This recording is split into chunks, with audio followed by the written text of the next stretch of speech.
Thank you. Thank you very much, Mary. And thanks to you and the Institute for this opportunity to share my learning with others. Hi, I've been in the field of workplace visuality for well over 30 years. Shigeru Shingo was my sensei. Ryuji Fukuda was a very important influence. I have kind of been soaked in the Japanese approach. And I have over the years made adaptations in order to fit my work in the field with the clients who are looking for help. What I want to present to you today is my approach to the X-type matrix. It came to our country in 1984. I was there the day that Fukuda presented it for the first time in our land. And it was as startling then as I can say it is for me today.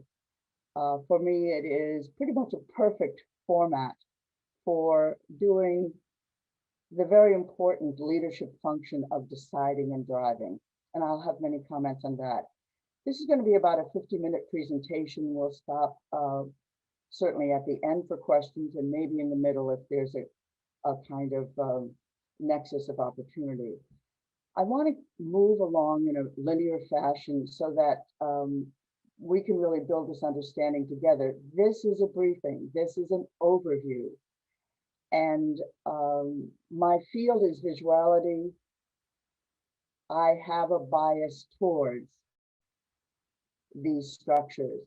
So just know that I think it's great.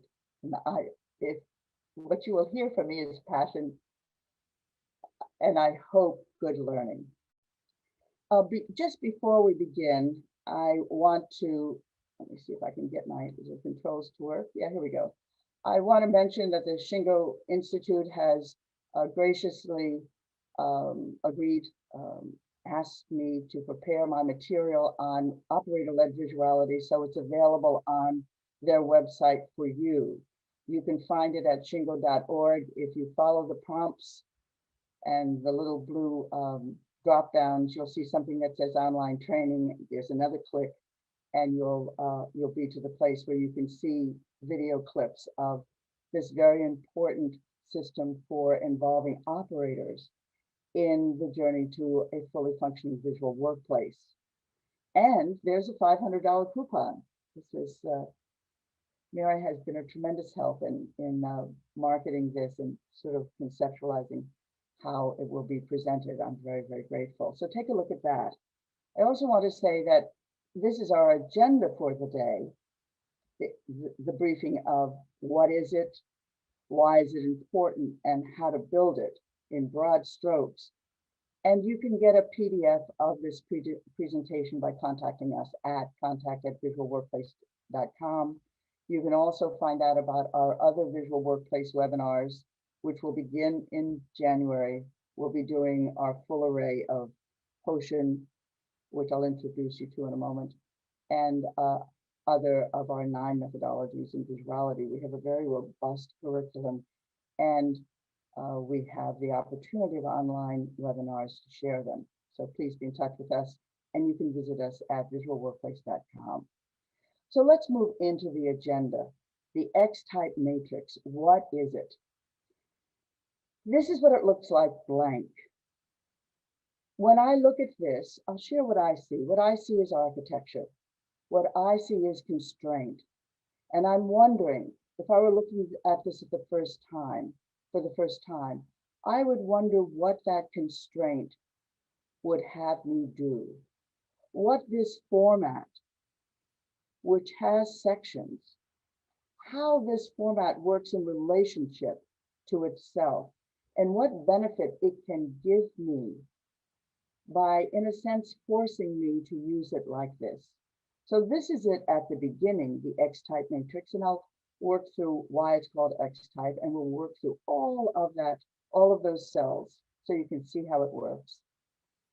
This is what it is completed. It's often called your annual plan on a single page, and in fact, it can be that. I'll save my remarks for when we get there.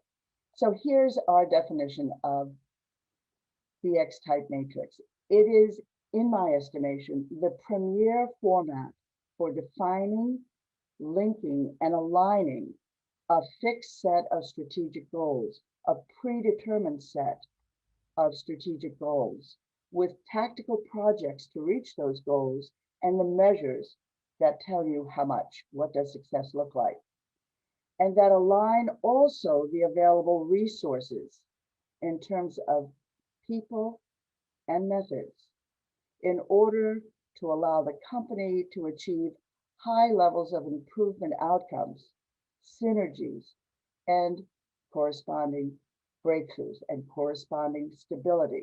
So that's its purpose. It came to us from Japan. JMA used it, JUICE used it, Japanese Union of Scientists and Engineers. It is very much a part of the way the Japanese govern themselves and make selections and do this thing, which for me cogently says the job of a leader, and that is the leader has to say yes to the few and wait to the many and know why. She has to say yes, he has to say yes to the few and wait to the many and know why. Okay, that's the job of leadership. That's hard.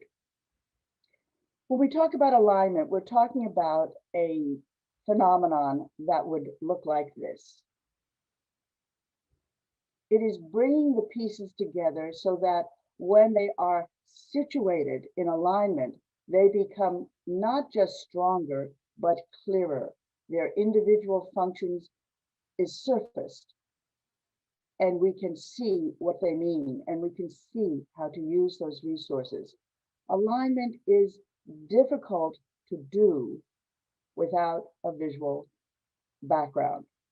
And I'll tell you just in a few strokes what visuality is in my paradigm. Visuality is the language of your operations.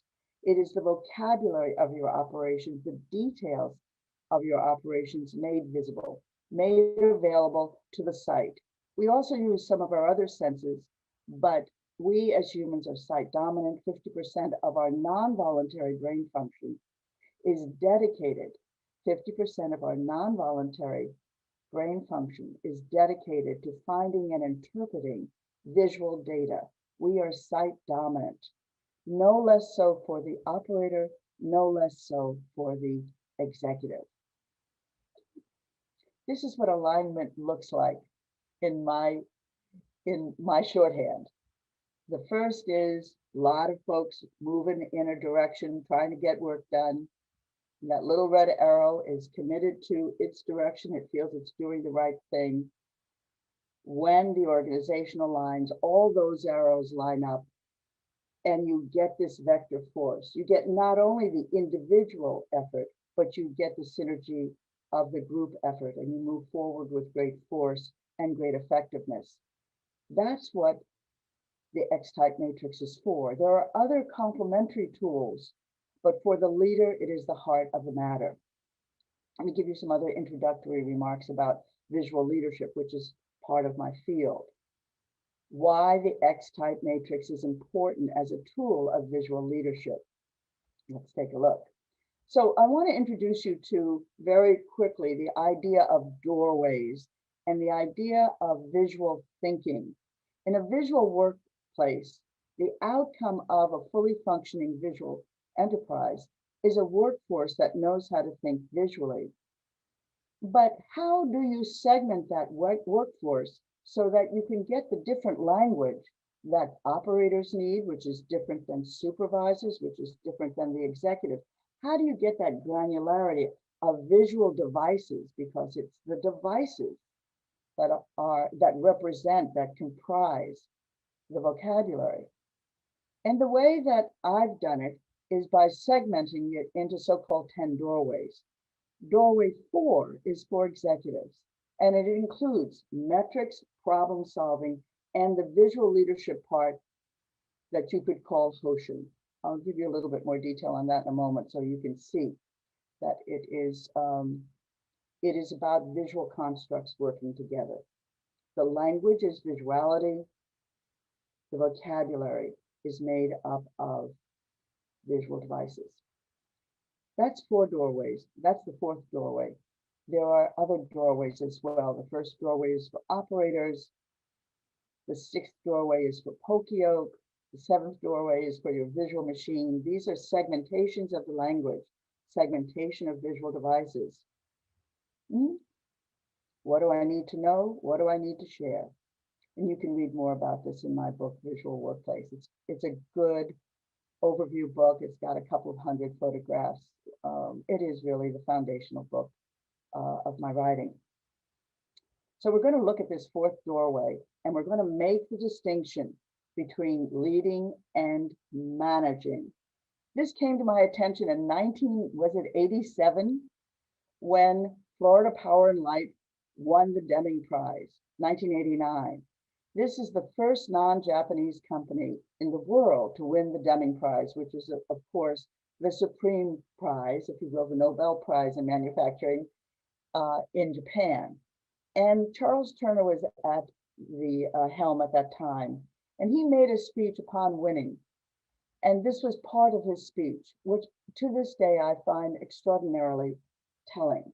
He said the biggest obstacle to improving productivity is management's inability to recognize that it must lead the company out of its productivity problems and not just manage it out.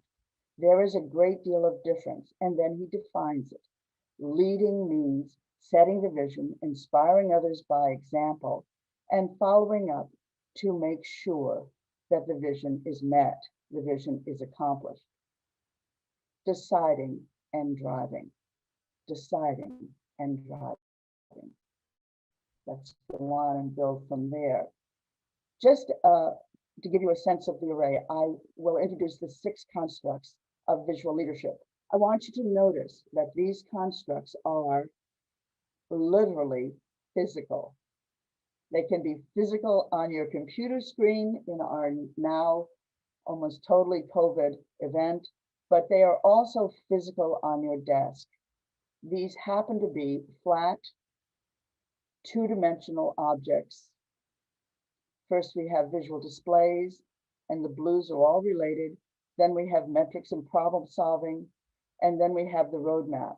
These 3 represent the fulfillment of a certain function that is part of leading.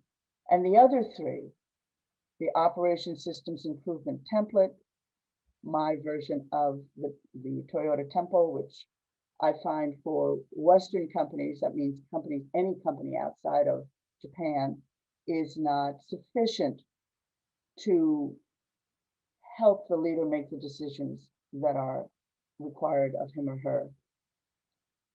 After that, the X-type matrix, which we will explore today, and after that, the war room, which is different than the Obeya room.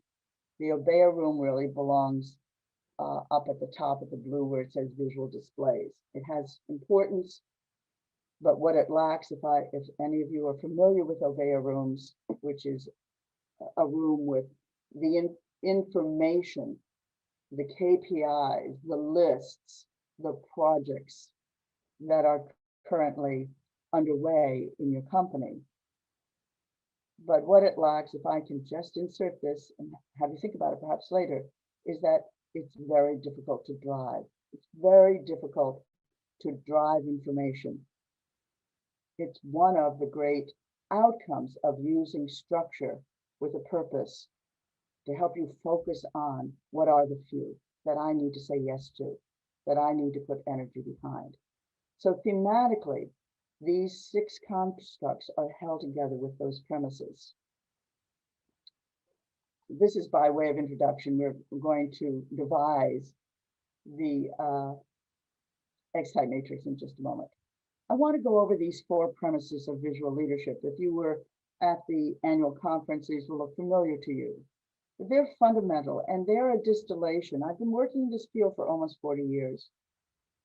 And my guide, my KPI is, are my clients effective? Do these constructs help them do what they need to do?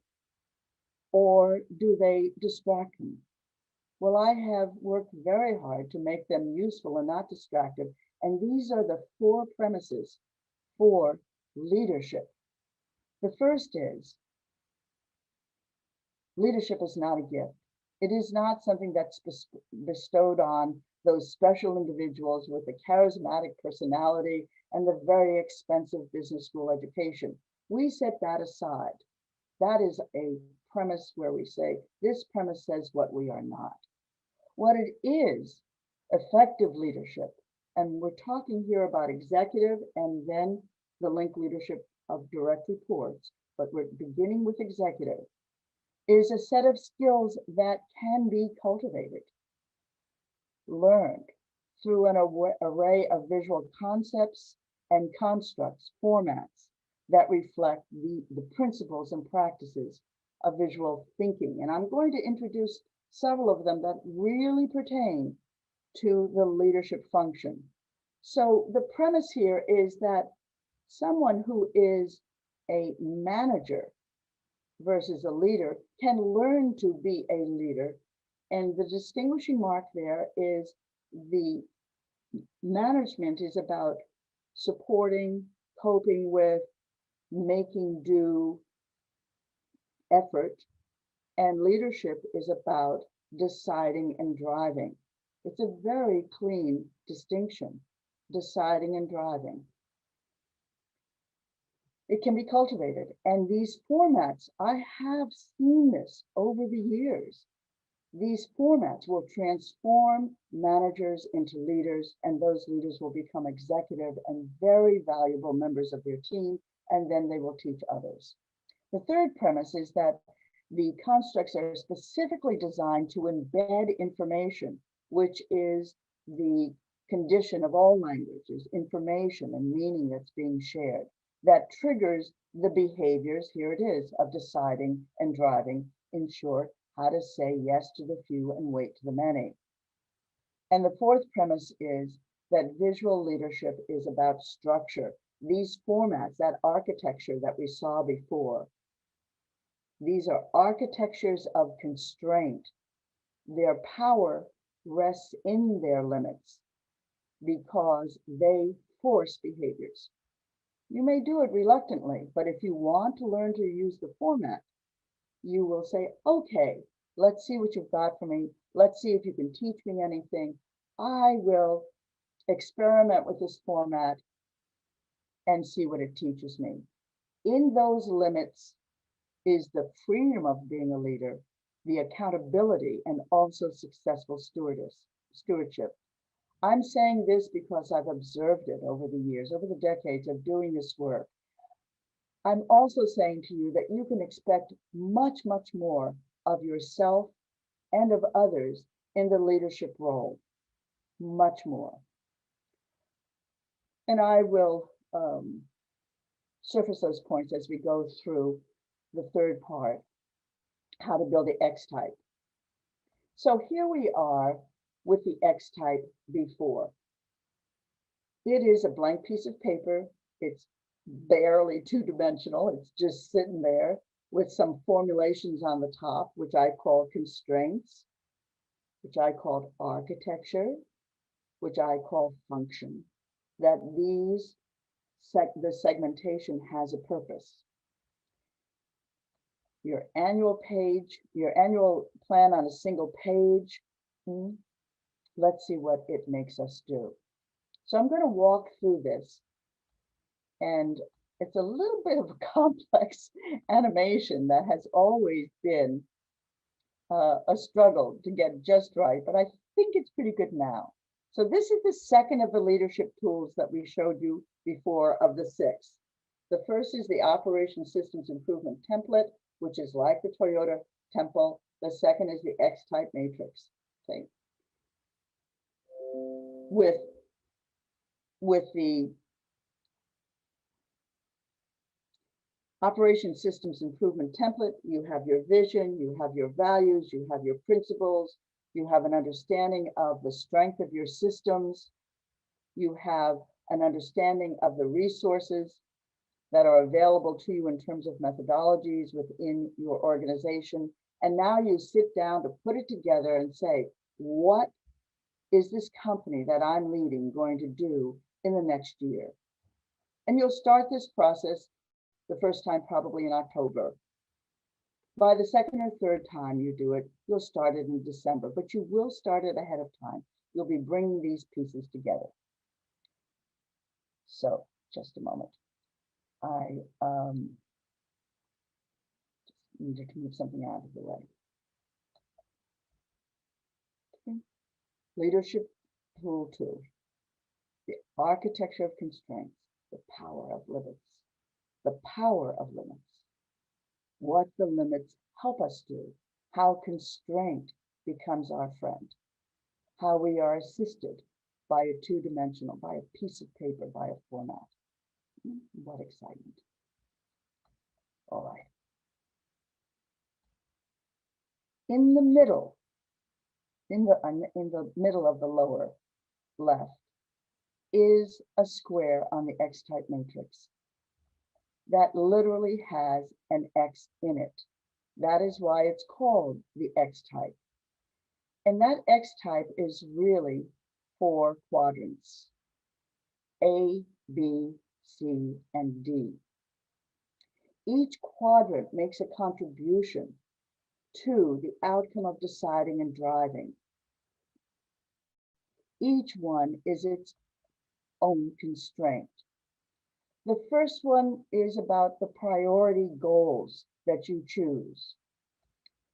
The second one is about the projects that will help you meet those goals. The third is about the specific targets that the projects are to achieve, either less this or more that. And the fourth, the D quadrant, is money made or money saved. This can be money made in terms of an 8% increase in profit margin, or it can be $3.8 million because of the results of those projects. You anticipated, you want the addition. Now let's look at each of those quadrants now that you understand where the X-type comes from. This quadrant is where we place the goals, the priorities. In a moment, I'm going to talk about the author of this matrix, the person who is writing down those goals.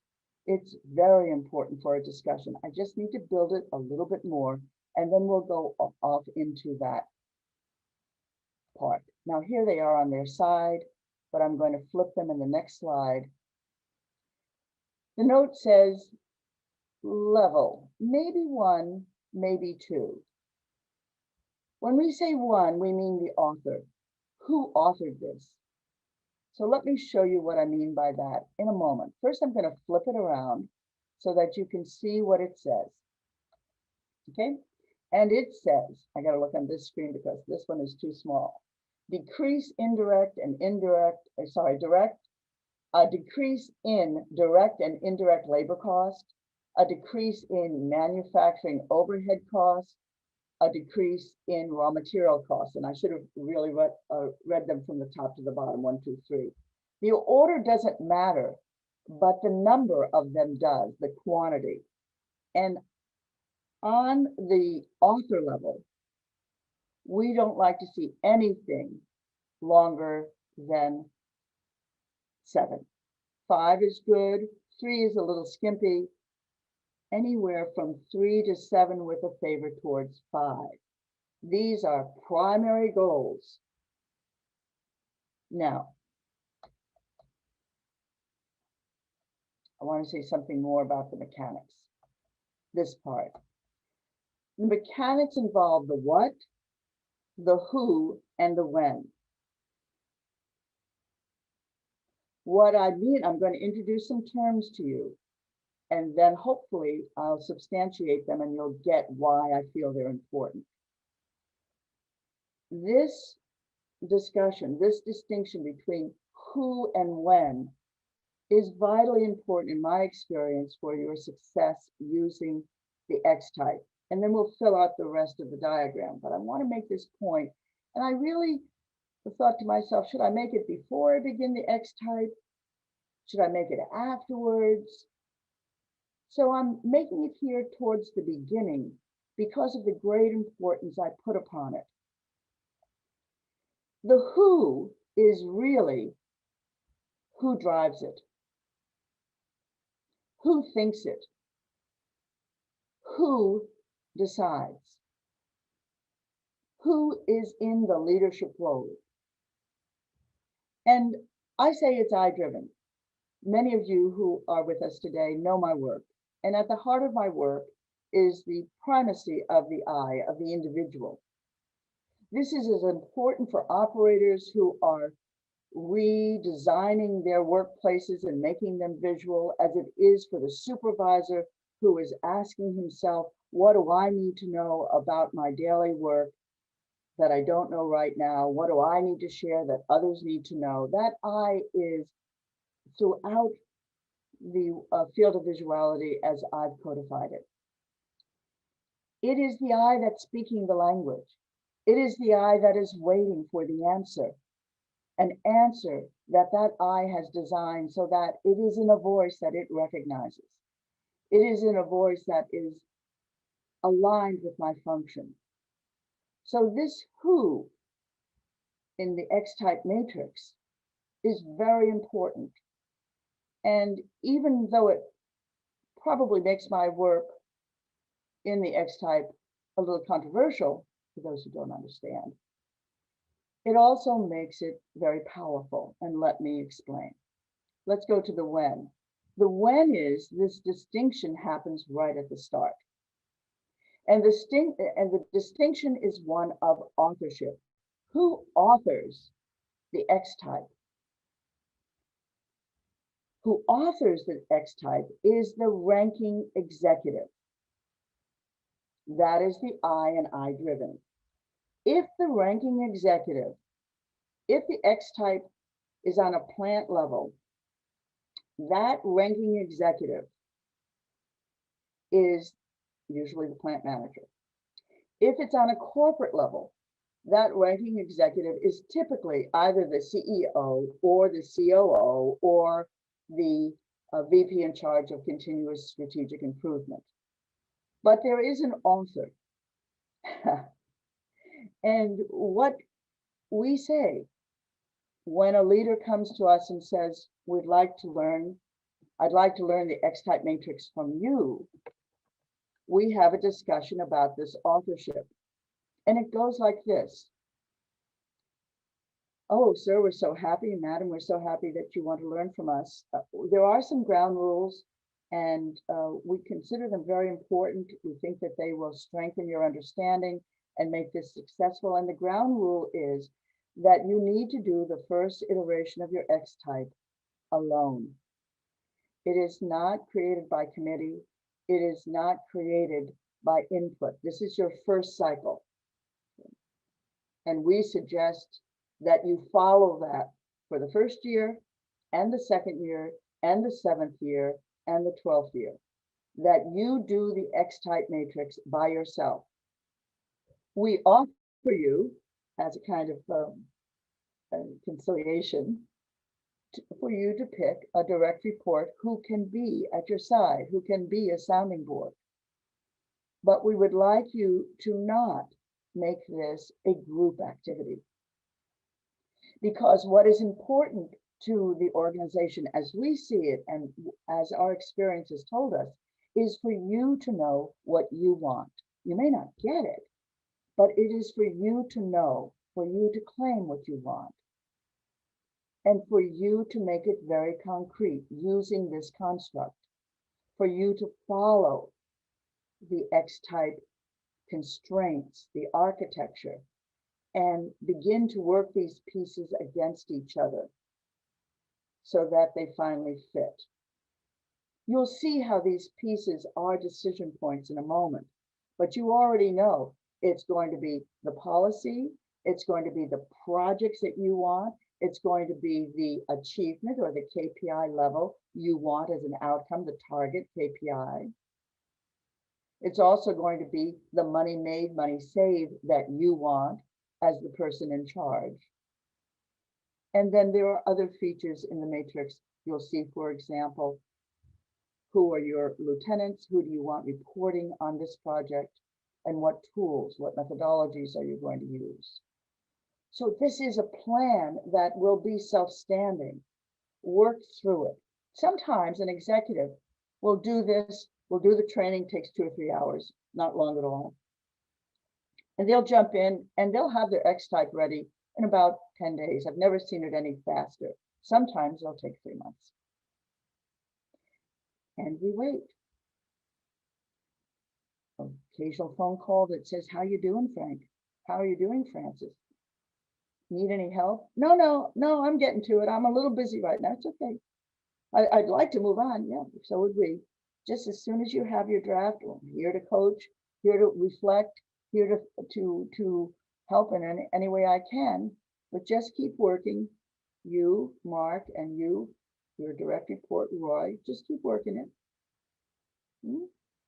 Roy happens to be the VP of continuous improvement, so he's working with the COO, perfect match, and they work it. And it takes what time it takes. The organizational readiness happened when the leader said, I want this. I want to learn how to use the X type. That was the organizational readiness. The rest is the shifting in the personal readiness. The readiness in terms of taking on this group of decisions that I would rather do by consensus is what we often hear. Why can't I bring my group together? And why can't we talk about it? Well, because you will be lost in that. What you really want will be lost in that. What you can do when you've done your X type, what you can do is then give the assignment to your direct reports, whether those direct reports, if you're on a VP level, be your plant, your site managers, or be people who are working with you directly in your corporate function. But get their opinion separate from yours. Get their X type separate from yours. Don't let their thinking contaminate you, because you'll never know what you thought. And you will never know the progress you made when you finally do have an aligned X type. Don't lose this opportunity. It is of great value. Please trust me in this. And then I give examples.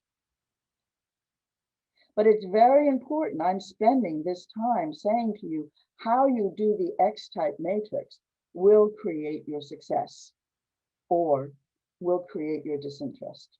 Many companies that help other companies will do the X type by committee. I want the leader to own.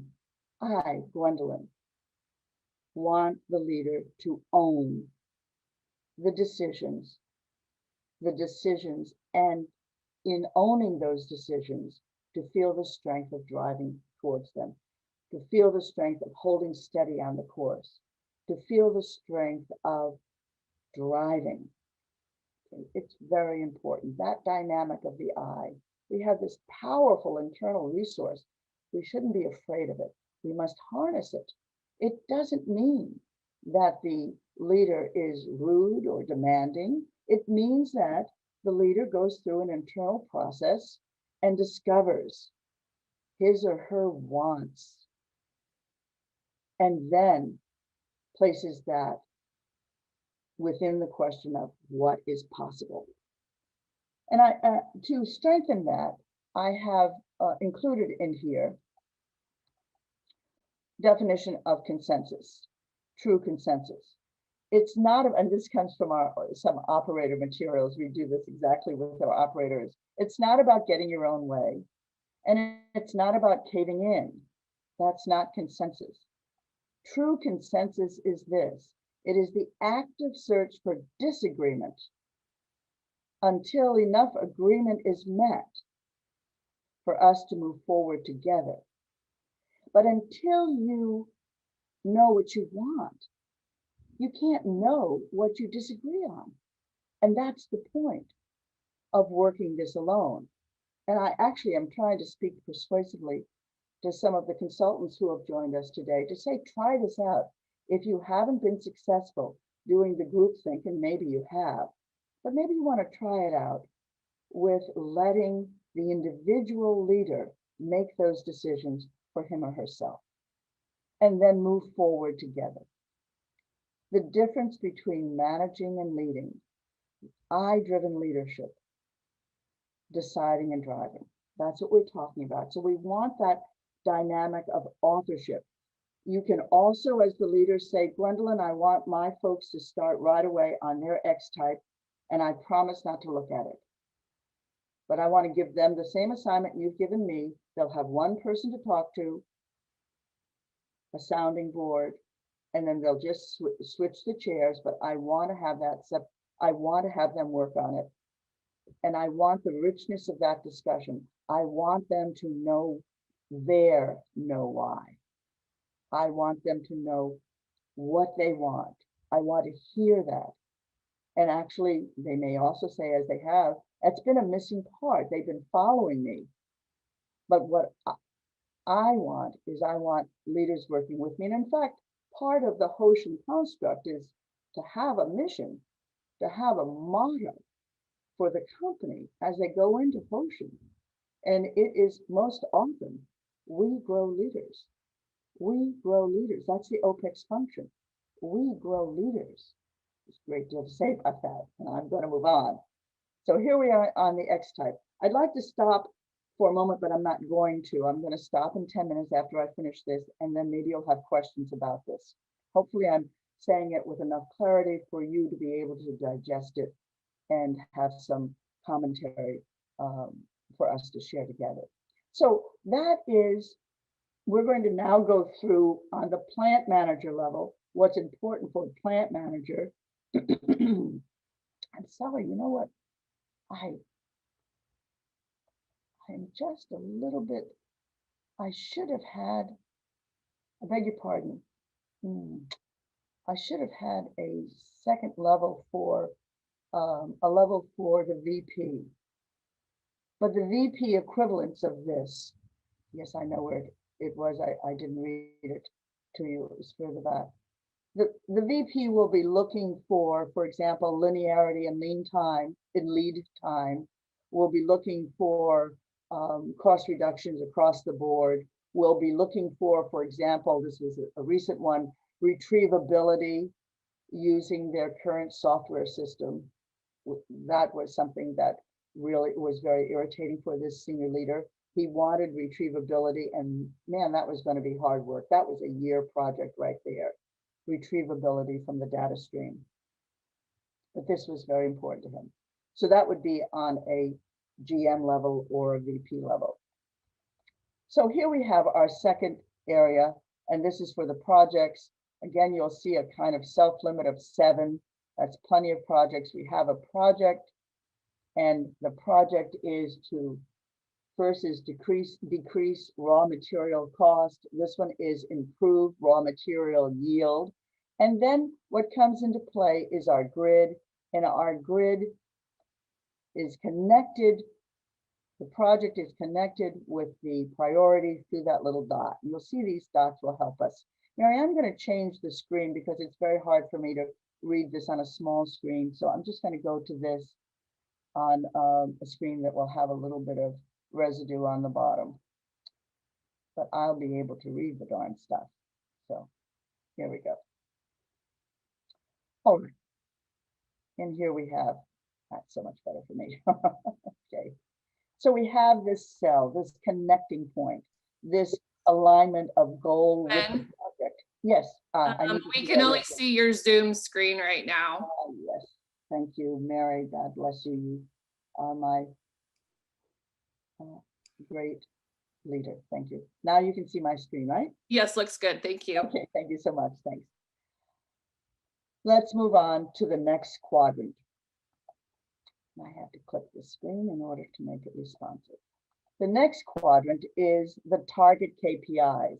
So we choose a KPI for that project. And it is a 97 to 98.5 increase in yield. We want to reach that level, and it's connected there. The next thing we do is we decide on who's going to lead this. Who of my leaders, of my direct reports, is going to lead the charge on this project? Who's going to be part of the group? And here we have project leaders who are department heads. You seeing how the grids work? We have purchasing department, industrial engineering, mixing department, process engineering, and the quality department. These are the participants, and the leader with the black dot, the manager with the black dot is leading the project. It's going to be led by the purchasing department for whatever reason is right to the author of this chart. You may choose someone else. You may choose industrial engineering. If it's your X-type matrix, please do. At this point, I introduce something that is missing from the Japanese X-type matrix, but it is not missing from the Japanese companies, and that is the toolbox. That it is a requirement for doing the X-type for you to know what tools are available, what methodologies are available for you to accomplish those projects and achieve those targets. And this is from a recent client, visual displays, visual scoreboarding, which is a very powerful problem-solving methodologies, implementing a pull system, visual scheduling, in-process inspection, I'm down here in the pink, standard work, lean audit, OEE, visual order, Pokio. And for this project, scoreboarding, which is a powerful problem-solving process, is chosen. Okay, so we know what we're going to do. We know what success looks like, who's going to do it, what they're going to be focused on. We now move to this part of the matrix, which is what will be the benefit. And based on that, plus two other projects, we see we're going to gain $3.8 million. We're going to have that in savings. And that then becomes connected with the initial goal. So that is the array. That is what the X-type matrix does. And so when you read a fully blown X-type matrix, you read this connectivity. The process is a shaping process. It is not a canned process where a computer program can make the decisions for you. These are decisions about resources.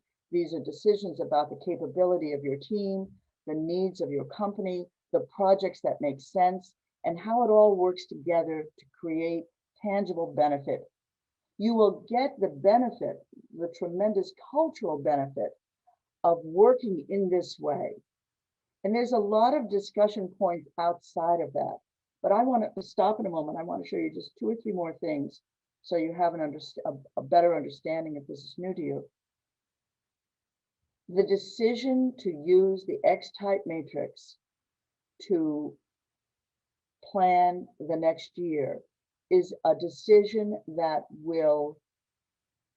is intended to force you to say wait, force you to assess impact, force you to assess the strength of your team, and also by that forced feel to notice where the gaps are. So this will be plant manager. And this is what it looks like with that segmentation, so you can see it a little bit more clearly. Gwen, we have 10 minutes left. Thank you. Thank you. Let me just finish this and then we'll open it up to questions. But I want to say to you, so my bridge here is the X-type matrix is typically done, this is what I advise, on 2 levels. On the site executive level, if you're at a company, a site, a physical plant, and the direct reports. If it's a corporate level, then it's corporate VP and direct reports, and then you turn to your plants, to your sites, and you say, I want a 2-level X-type matrix. You will have to align, if you're on a site level, with your corporate VP, but not before you decide for yourself what your plant needs. So if the corporate VP does this well, he will keep his X-type matrix to himself, herself, and let you work it. And with great interest, see what your thinking is. See what is the difference between what you think and I think, and then have this consensus process where you're really looking for areas where there's not an easy alignment, but there may be treasures. It's a discovery process. And that strengthens your culture and strengthens your organization in ways that you can anticipate, but you can't yet calculate. This kind of open, intelligent encounter. We stop the X type at that level and then we translate. I want to show you what happens next. Oops, sorry, the wrong little button here. I want to show you what happens next. It was right here. In terms of ranking executive, corporate, or site, second level is direct reports, and then you move down a step if there is a step to move. But when it gets to the site level, the next thing that happens to this, I'm going to show you now a GM, Mark. That's his 5-site matrix, and there's Roy. He's in charge of improvement. That is his supporting matrix in terms of all of the improvement growth, including learning new methods that has to happen. But that gets translated to the shop floor through something that is called, this is the third tool, the operations roadmap. This is another of the 6 constructs, where it becomes a friendly translated form that I can relate to, that shows us what the overall goal for the site is, the operational goals for the company, and my work area, my share. This is what my department is contributing to that. Simplified. All right, thank you, Mary. I'll take questions now. I've covered what I was hoping to. Thank you. Perfect. Thank you so much, Gwen, for your time. There's many questions here. Where to start? One of the questions is that they've seen the X matrix used in a 3 to 5 year goal in the section D. And why do you choose to use money made or saved instead of pros and cons? Pros and cons. So you use the 4th quadrant to have a discussion. Would love to have a conversation. You're free to email. We can make an appointment, but I'm not quite understanding the conversation of pros and cons for this 4th area down here. The reason that it puzzles me is because that discussion is supposed to come in the construction of the matrix. The matrix should have clarity and should have alignment. It is an alignment tool. So the pros and so I'm going to perhaps step on a few tools, but when the X-type matrix came, Fukuda did not explain it. He just said, this is the tool, we use it, we think it's valuable. And then he left it, as many of the Japanese great consultants did, for us to figure it out by ourselves and make our mistakes. And you know that old thing, they'll never figure it out anyway. But I take this literally. So I used it as it was given, and it taught me, and it helped me teach the leaders that asked to work with me about the discipline of thinking and deciding and driving. I'm sorry I can't answer your question, but send me an email, we'll make an appointment, and we'll spend what time you need sometime before Christmas. We'll have a nice conversation. I beg your pardon. Thank you. Next question. Is there a size of company that is too small to use the X matrix? You know, that's a great question. The other one was a great question too. I couldn't answer it. It works, it is scalable. It works for very large companies. The cascade is more meticulous, but it also works for a carpenter shop or a friend of mine wanted to learn the X-type matrix for his stained glass company. Had 7 people working with him. He found it to be very helpful to get clarity, and to know what he was saying no to. So the answer is, I believe it's scalable up and down. That's been my experience. If you want more, there's plenty of time before Christmas. We'll get it all out of the way before Christmas. An email, please. Next question. The matrix you show is a plan. Do we visually show status of the plan execution on the same format to drive visual accountability? You can do that. That is what Roy did. Roy was this engineer that was such a pleasure to work. He was such a pleasure to work with. Just a moment. I have a little case study in case we had time. So he started here, and by the time he finished, it was here. And what you, here's where I have it. I have it spelled out here. He has, do you see these areas, this area right here that says 2? This tells him the percent of completion. He has other areas that give him the project start and end date. This is in Dutch. Here is the number of sessions. So he expanded his matrix so he could look at not only what should happen, but the progress. So yes, you can definitely do that if it helps you. It is your tool for, at this point, you're managing. That's called management. The leader part is the other part of the matrix, but the managing part is very important. We're not saying not important to manage, and this is a good management addition. Yes, so the answer is absolutely. Very clever. Thank you. Thank you. Next question. Can you explain how a complex division with multiple plants and staff functions can connect their individual matrices to each other? They're looking for global alignment. Yeah. So I won't go looking for the, but you do it the same way. So always when we implement, especially a new improvement method, we need to find out how the company learns, how it responds to these new methods. So you find in your array of even 400 plants, you pick one, or if there's a lot of difference between one type of plant and another, maybe one is a distribution center and the other one is a manufacturing plant, or one is a design firm, a design site, then you'll start your matrix here and just pretend this is populated with another 20 sites.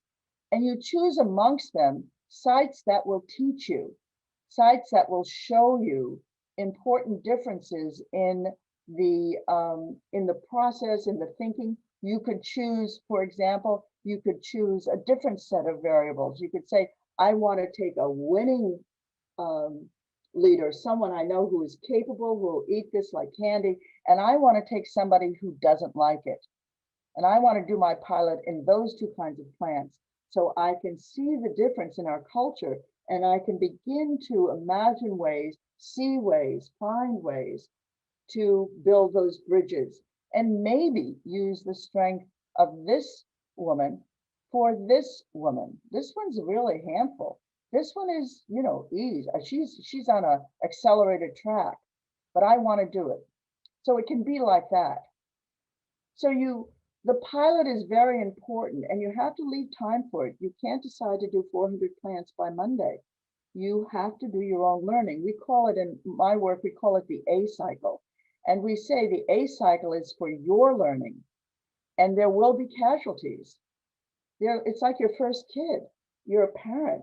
Nobody teaches us how to be parents. We do the best we can, but the first kid is a casualty. He's going to be in therapy by the time he's 14. The second kid, you get a better, you get a second shot. By the third kid, it's a piece of cake and the place is running itself. So yes, again, do the pilot and then do the multiples. What you will do while you're doing the pilot is having your own group of leaders working with you, puzzling it out. Let's see what happens. What are our lessons learned? Does this fit what Gwendolyn said?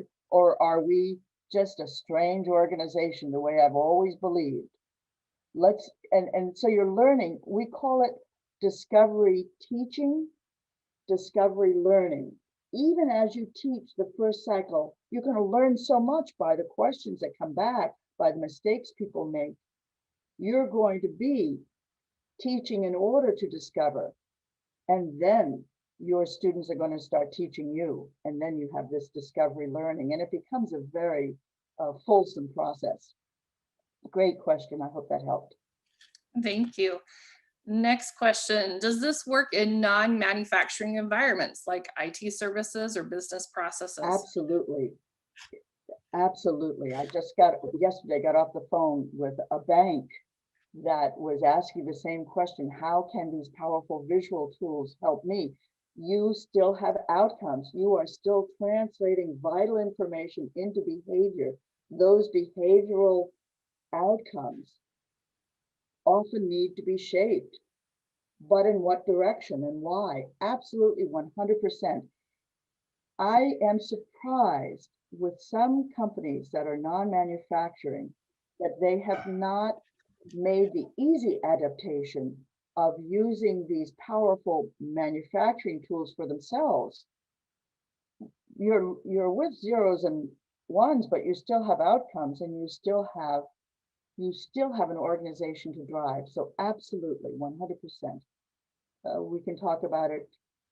My dance card is almost filled, but if we can fit it in before Christmas, let's talk about it.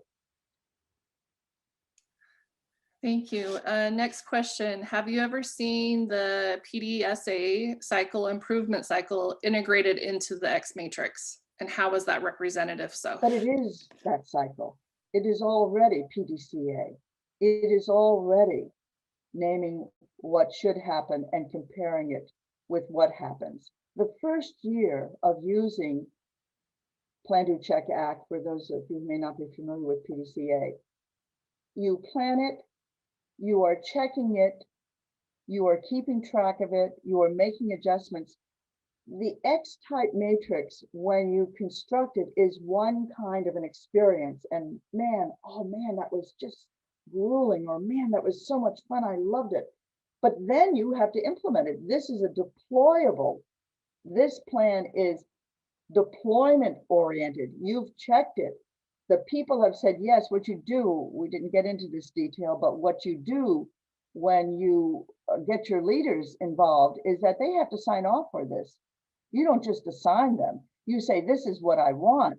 And you can have people's names here. I want them to say yes to be part of this, and I want him to lead it, and I want her to lead it, but they have to sign off on it. So there's the whole deployment of the X-type matrix is going to bring you to the barriers and the strengths of your organization.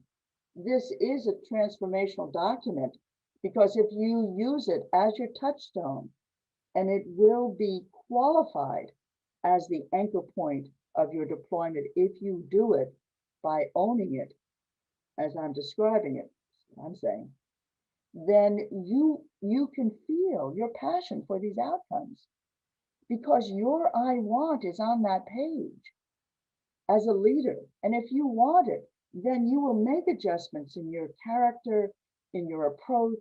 You will help people make adjustments in theirs in order to fulfill this plan, in order to feel the strength of your I and the other I's with whom you work. This is such a heady experience to really feel it's not exactly your personality, it's your will, but it's a benign, dynamic will where you see that you can make a contribution. You really have the vision. When a leader has completed his X-type matrix, he says, not only do I want to do it, but now I see I can do it. And I know this next year will be a learning for me, and I'm ready for it. And then the next year we'll learn other things. But I want the discipline of this format. I want this architecture of constraints so I can learn within it. And you learn about deployment. So absolutely, this is PDCA, but it's more it's not it's PDCA. I stand by that without qualification. That's how it's integrated. It is in the thinking itself. It is in the progression of continuous improvement. 100%. It's a great question. Never thought of it in that way. Perfect. Yes. Well, that is all that we have time for today. I know there was many questions that we didn't get to. I will be sending out a recording of the session today, and I will also send Dr. Galsworth's contact information. So feel free to reach out to her directly. She'd love to talk to you more